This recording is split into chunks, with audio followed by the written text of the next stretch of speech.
into the Cougar Tailgate, where BYU fandom lives. Here's your host, Lauren McClain.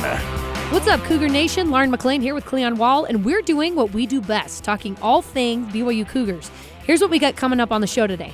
Football is back. Woohoo! We'll talk about how much weight we should put on what happens during these spring practices. Plus, BYU softball's best batter, Maddie Bejarano, comes on to talk about their hot start to the season, her go-to karaoke song, and how being a black belt in karate helps her ball skills. But first, for the men's and women's basketball teams, the WCC is a thing of the past. We'll talk about how BYU measured up the past 12 seasons and what we'll miss about the West Coast Conference. Cleon, in your opinion, who was the best basketball player to come through BYU in the WCC era? I would probably go Yoli Childs or Eric Mika. And the only reason I say one of those two guys is just because they spent their entire BYU career playing in the West Coast Conference. Okay. So I'd probably say one of those two guys. The more I think about it, I'd probably go with one of those two guys. So you're putting the kibosh on my pick, which is Tyler Haws, because he played in the Mount West Conference as well. Yeah, he and Kyle Collinsworth, I mean, for me, maybe I threw their candidacy out because they played one season. Did they both play one season in the Mount West Conference? I think they did. No, I think more than one. I think Tyler Haws played a couple. Let's see. He played one season in the Mountain West Conference. I know Tyler played one in the Mountain West Conference, yes. Went on his mission, and when he came and then home, the rest was in the WCC. Yeah, so that's maybe why I threw his candidacy out, because he didn't play the entire time, but he did play 3 years. He did break the scoring record for BYU while he's in the West Coast Conference. all-time leading scorer.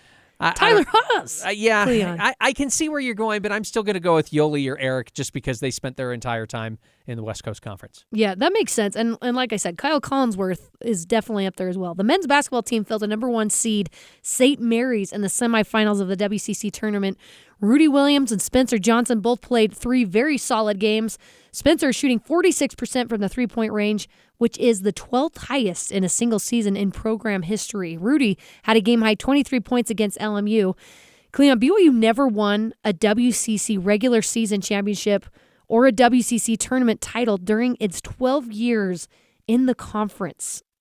Was BYU basketball's time in the WCC a disappointment because of that?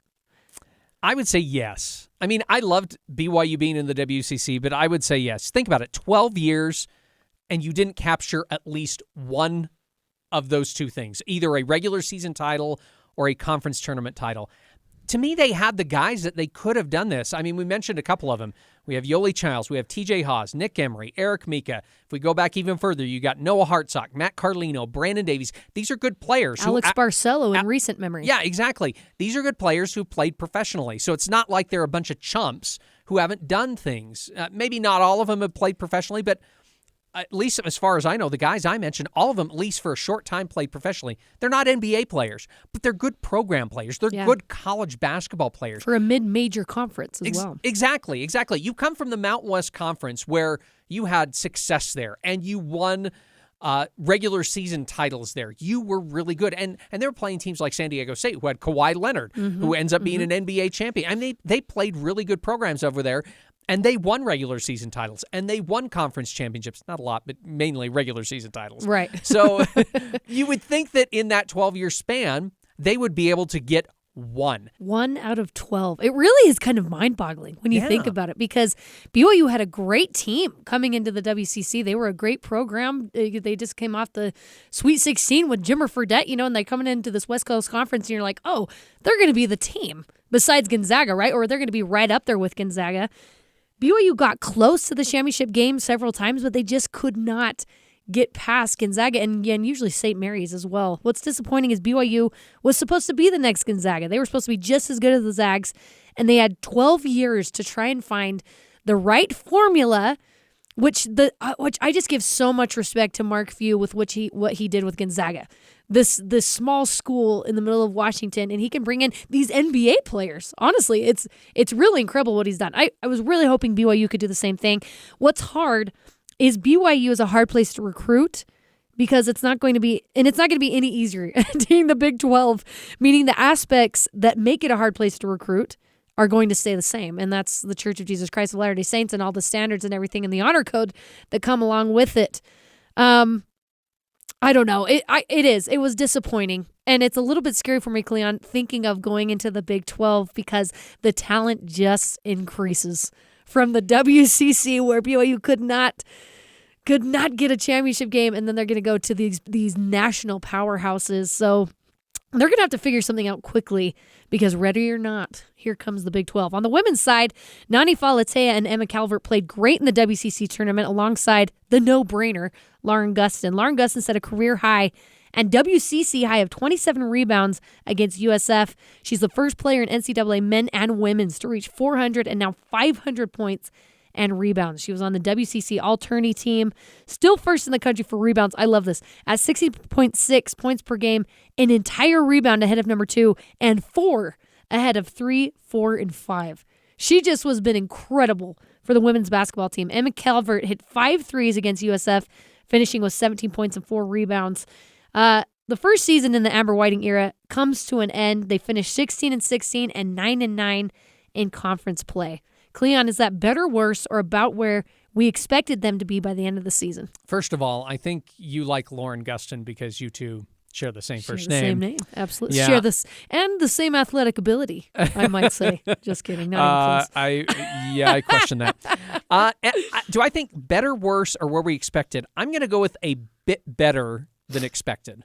I looked at this team compared to last year's team. I'm like, where are they going to get the points from? Yeah. With so many of those girls leaving who were so good for the team, I'm like, where are they going to get points? To be able to go 500 on the season and go 500 in conference, I'm going to say they actually beat expectations. Lauren Gustin turned into a star. Yeah. Does she still need to work on some things? Yes. Yes, I think she does, but she rebounds very well, and that's a skill it's not really even a skill. It's just hustle. She knows how to hustle, and she turned hustling into a star. She did more than that, and I think she needs to work on some things offensively. I think she would say the same thing, too. Nani Falatea can be a star. She has the makeup of being a star. She's putting in her time. I think it'll happen. I think they have a few other good role players. Kaylee Smiler, defense and shooting. Ariel Mackey-Williams, defensive shooting. They fit their roles more. I think they just need a few more people who can handle the ball, too, and maybe one or two others who can rebound along with Lauren and take some of that pressure off of her. We talked to Amber Whiting recently, and she's like, yeah, I really want Lauren Gustin to come back for one more year because the recruiting class that's coming in is going to be stacked. There's going to be some really good freshmen coming in, so I hope she stays as well. That's a pretty good-looking record, even though I'm sure it's not the one they really wanted. You don't want to be betting... You don't want to be 50%, but 16-16, 9-9, it just looks really nice. I thought that's about where they'd be after losing, like you mentioned, so much star power from last year. Thank heavens for Lauren Gustin and her ability. She held that team together throughout the entire season. They're young and they still have a lot of growth. And like I said, they're getting a stacked recruiting class next season. I think the ceiling is really high for Amber Whiting and her future with the program. Cleon, like we talked about, it's an end of an era. What will you miss most, if anything, about the West Coast Conference? Well, I'm a West Coast guy. I've lived in Utah the majority of my life, but I've also lived in the state of Oregon. So I'm going to miss playing on the West Coast. Okay, I like that they went to California. I like they went to Oregon. I like that they went to the state of Washington. I'll miss Gonzaga and St. Mary's. I like those matchups every single year because they're smaller schools who play above the stature of their size. Right. And I just have so much respect for both of their coaches and their programs. But I think that's about it. Yeah. I'm not trying to be mean to the other schools. No offense to the Portlands, the San Diegos, the LMUs. It was fun playing against those teams, but I'm really not going to miss BYU playing those teams. When you think of big victories that BYU's had in the West Coast Conference, you don't say, hey, they beat LMU. Yeah. Sorry, that's Santa Clara, by the way, is on the rise. I think Herb Sendek has some good things going on there. But sadly, with the West Coast Conference, like with a lot of smaller schools, you find that their coach does well and they get plucked by a bigger school. Yep. And I think that's what you find. You either find that the coach gets fired because they're not performing well enough, or the coach does well and a bigger school comes in and says, we're going to offer you a grundle of money, and they leave. Yeah. I'm going to miss that BYUtv got to do a ton of those games. That was so much fun. I had so much fun just in my career being able to sideline the West Coast Conference games. And then sadly, that's coming to an end. And I think I'll miss consistently being one of the top dogs in a small conference. So we did mention that BYU did not live up to their expectations in the West Coast Conference. But apart from this season, they were consistently one of the top 3. Yeah. And really, truly, I mean, I would feel like BYU and St. Mary's battled for that number 2 spot consistently, and I think that was really fun. But listen, it's not enough for me not to want to join the Big 12. The Big 12 scares me, but it's a good scared. And I'm ready for a new adventure, Cleon. We had a great relationship with the WCC. I'm grateful for our time together. This is what I said when I break up with people. No, I'm just kidding. And now there's... It's not you, it's me. It's not you, it's me. It's us. But now there's some bigger fish to fry, and that is the Big 12. Spring football is upon us, and there's a lot to talk about. Defensive coordinator Jaya Hill and other new defensive assistants and the impact they're making on the defensive side, implementing their own schemes. There's to talk about how Keaton Slovis and Jake Retzlaff are adjusting to Provo and the offense, which players are going to make the 2 deep, which is what Kalani said will be the goal for these spring practices. With all that being said, Cleon, how much weight do you put on what happens during these spring practices? I think there's weight there. I think it's building the program up again. I think spring practice is all about getting to know you. You know, just like in the musical The King and I. You know, getting to know you, getting to know all about you. Yeah, don't you love when I bring Broadway and football together? I do. I love it. For Jay Hill, it's getting to know. I don't know many that do that, by the way. But I try. I try to meld the two together. For Jay Hill, it's getting to know his defensive players and staff, seeing what they can do. What they can do for him. For the defense, it's getting to understand his new system. So that's the getting to know you process. For offensive coordinator Aaron Roderick, it's getting to know his weapons. You know, Keaton Slovis, Aiden Robbins. What can I do with these guys? What can I do with the receivers now that I don't have Gunnar Romney and Puka Nacua? Getting to know his offensive linemen to see what they can give him. And I think that they need this getting to know you process now. Do that now so that when fall comes, it's just tweaking things. It's like, okay, let's just tweak this here. Let's tweak this here, that the foundation is already there. Yeah, I think it's fun and exciting, and I'm not going to tell fans not to get excited. Any news about football gets us excited, and it's ever increased with the prospect of heading to the Big 12 in the fall. However, oftentimes in spring, guys are being put at different positions to see how they fare, and there is some experimentation going on, so things are evolving and may not turn out to be in the fall exactly how you see them in the spring. That's why I'm like settle down just a hair when you're watching the team in spring practices, because that's not exactly how it's going to look in the fall. Also, the defense is brand new, so they might get worked by the established offense during spring drills until they figure everything out. Like, you look at some of the 7-on-7 drills or 11-on-11, and you're like, oh man, the offense just killed the defense. We're going to have a terrible defense, or vice versa. You know, we're going to have an amazing offense. That's not necessarily how it's going to be. But it's just fun to see the guys back in action again and putting in work. Softball and baseball are also underway right now, which we'll talk more about after the break. But one of my favorite parts of going to baseball and softball games is hearing which walk-up song the player chooses. Cleon, what would be your walk-up song? Okay, I have 3. Don't Stop Believing by Journey. That song gets me going. Don't Stop, classic. Yeah. Beautiful Day by U2. How does that one go? It's a beautiful day. Oh, Don't that would be your walk-up song? Yeah, why Okay. not? Yeah, I like U2, so that's right. why. Last one, I'm going to rip this off from a former Major League Baseball player, Careless Whisper by George Michael. Yes, there was a Major League Baseball player probably within the past 10 years who did this, and I'm just like, oh, that's awesome. Yeah, I would totally use that You're as a going to make walk-up everyone song. fall asleep while you're walking up to the plate. It's awesome. I mean, everyone's just going to be like, oh, this song is so touching. Anyway, honorable mention. Everyone's tearing up as you're about to go up to bat. Another honorable mention, Another Brick in the Wall by Pink Floyd, because my last name is Wall. So there you go. Ah, that's a good one. All right, number 1 for me is Self-Esteem by The Offspring. Remember that one? Na na na na na na na na Nope. na na na. Anyway. Oh, well. You're like, please stop singing it. I'm all about a good intro, because that's the only part of the song that you're going to hear. Another one is Runaway Train by Cam. I bet you've never heard that, but it has an incredible intro. And Let's Go by Trick Daddy featuring Lil Jon. Let's go if you want to, you could get it, let me know. Anyway, I'm the opposite of you, Cleon. I like to get a little bit pumped up when I'm about to do something athletic. Come on, Careless Whisper. I mean, that tells me I'm relaxed. I'm going to get a base hit right here. See, I like to get angry. Angry is what angry motivates me is not good when I play sports. That usually leads to poor performance. Oh, man. All right. Speaking of, coming up, BYU's black belt outfielder, Maddie Bejarano, joins us to chat all things from softball to walk-up songs to karaoke. This is Cougar Tailgate.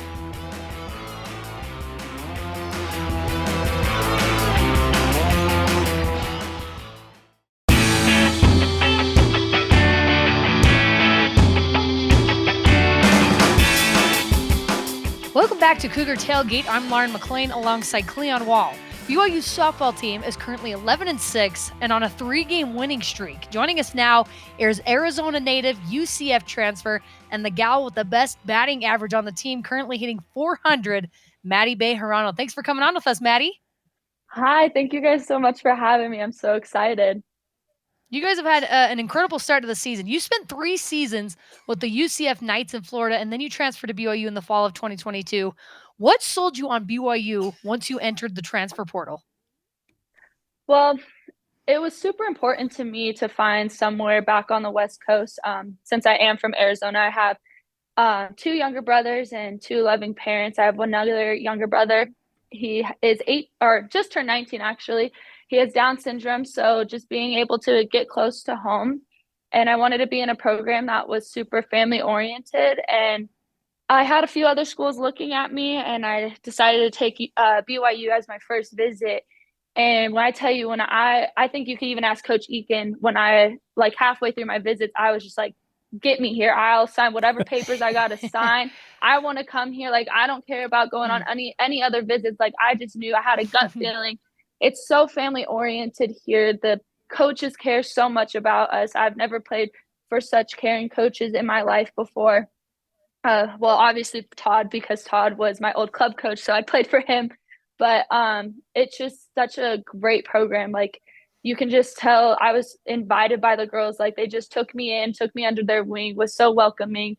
And I was just sold the moment I set foot on campus. I just knew, had a gut feeling.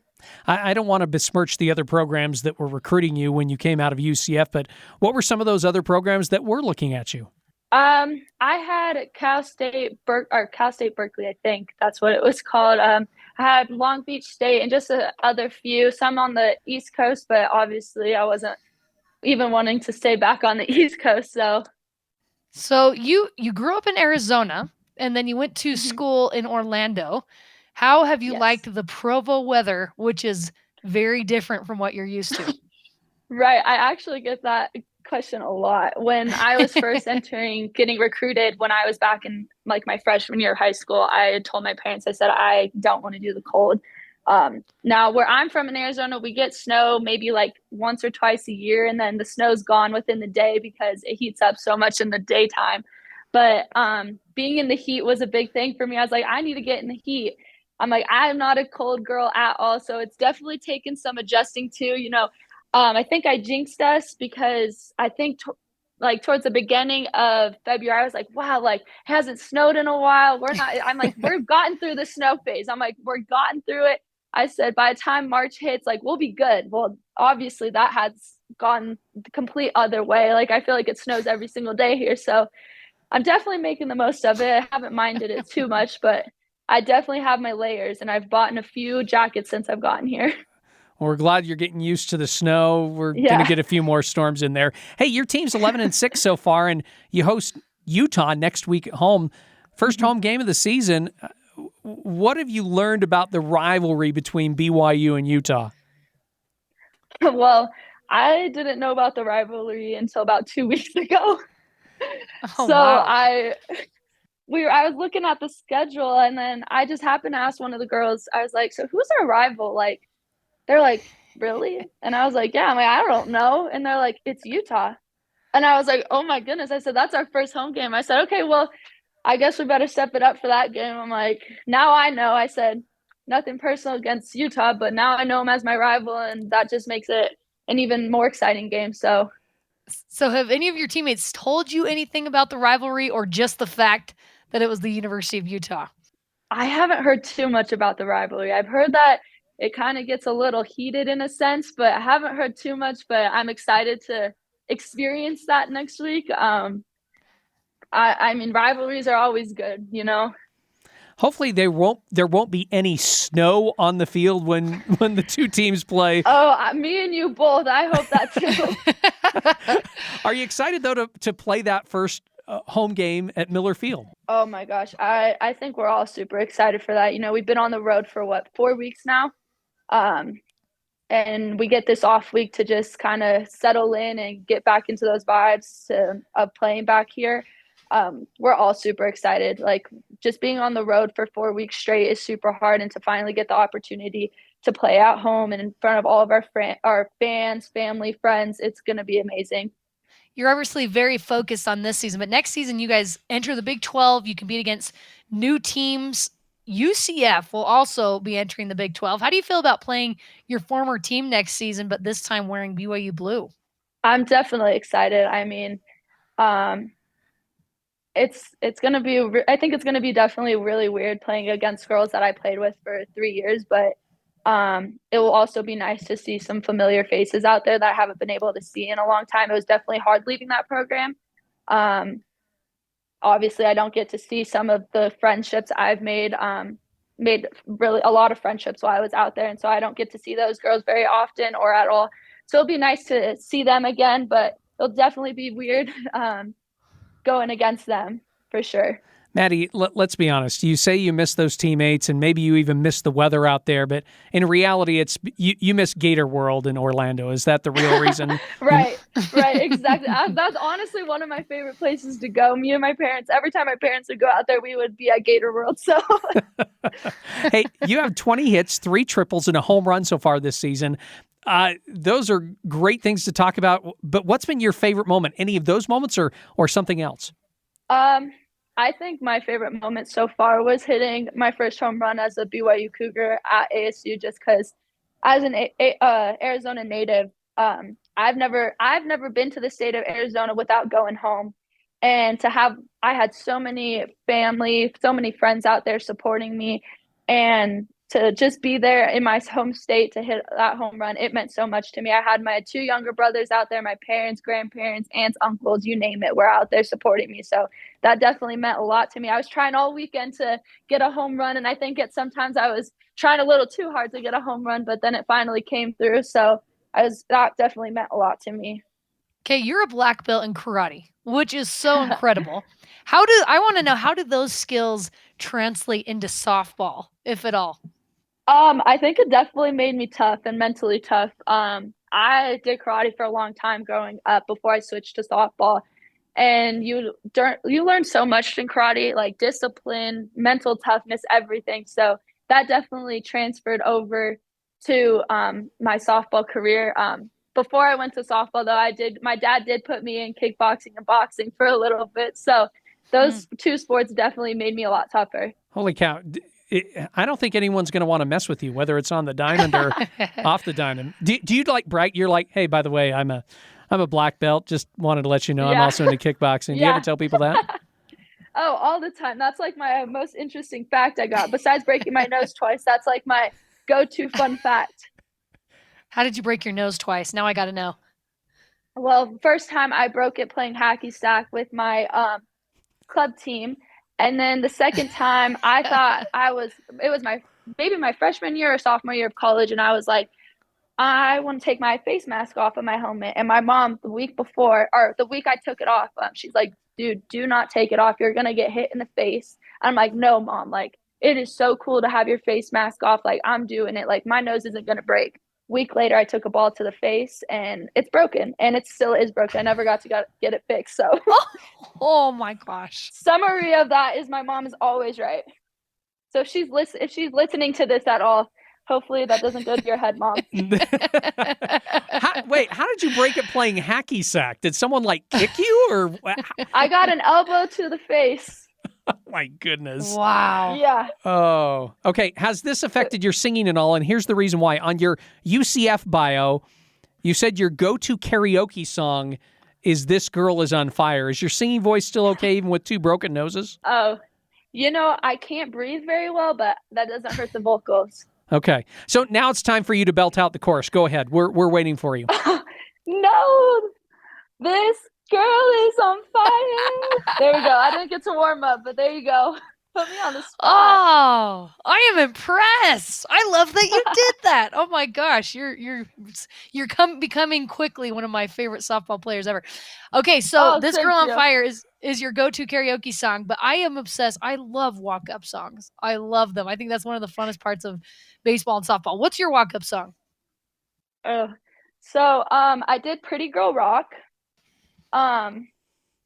And my second one is Bitty Bitty Bum Bum by Selena. Selena has always been one of my favorite singers, and being a Hispanic woman, I've always idolized her. So I definitely wanted to pay some respects to her and kind of do that one with her. And then Pretty Girl Rock was just for fun.